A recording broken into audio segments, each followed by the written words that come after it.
অনেকে বলে আমি কেন ভিডিও দেই না, কেন মানে জানতে চায় আর কি, এটা ভালো কথা যে কেন ভিডিও দিচ্ছি না। তো এই যে দেখেন আমার বাসার অবস্থা, কাজ চলতেছে, এক লেয়ার মাত্র দেওয়া হয়েছে রং। হ্যাঁ, তো এই যে রঙের ডিব্বা এখনো এখানে। এই যে হচ্ছে অবস্থা, এটা শুধু ড্রয়িং রুম দেখাচ্ছি, জিনিসপত্র নানান রুমে মানে অন্যান্য রুমে এভাবে রাখা আছে।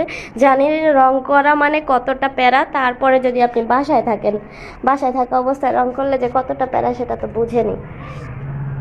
যাই হোক, এই হচ্ছে আমার অবস্থা। তো আমি কেমনে ভিডিও করি বলেন? হ্যাঁ, উপরটা করা হয়েছে, সিলিংটা করা হয়েছে, এবার দেয়ালটা পুরো হয় নাই, দেয়ালটা এক লেয়ার দিছে মাত্র।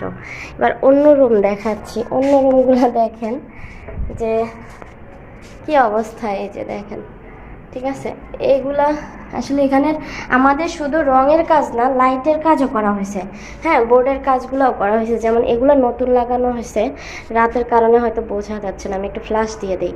হ্যাঁ, এই রং এগুলো নতুন লাগানো হয়েছে, সরি বোর্ড। তারপরে হচ্ছে এই যে দেখেন কি অবস্থা আমার ঘরের। হ্যাঁ, তারপরে এই যে বোর্ড, এটাও নতুন লাগানো হয়েছে, সম্পূর্ণ বোর্ড নতুন লাগানো হয়েছে ঘরের। পুরনো বিল্ডিং তো, আমি বরাবর যেটা বলে থাকি যে আমরা যে বিল্ডিংটা থাকি এটা কিন্তু যথেষ্ট পুরনো, আর বাসাটা যথেষ্ট বড়, সেই কারণে আমরা মানে এখানে অনেকটা বছর আছি। তো এখানে যারা উঠে তারা সহজে নামে না। আমাদের বাড়িওয়ালা আলহামদুলিল্লাহ খুব একটা খারাপ না, ভালো মানুষ। তো যাই হোক, আমরা অনেক বছর উঠছি তো রং করা হয় নাই।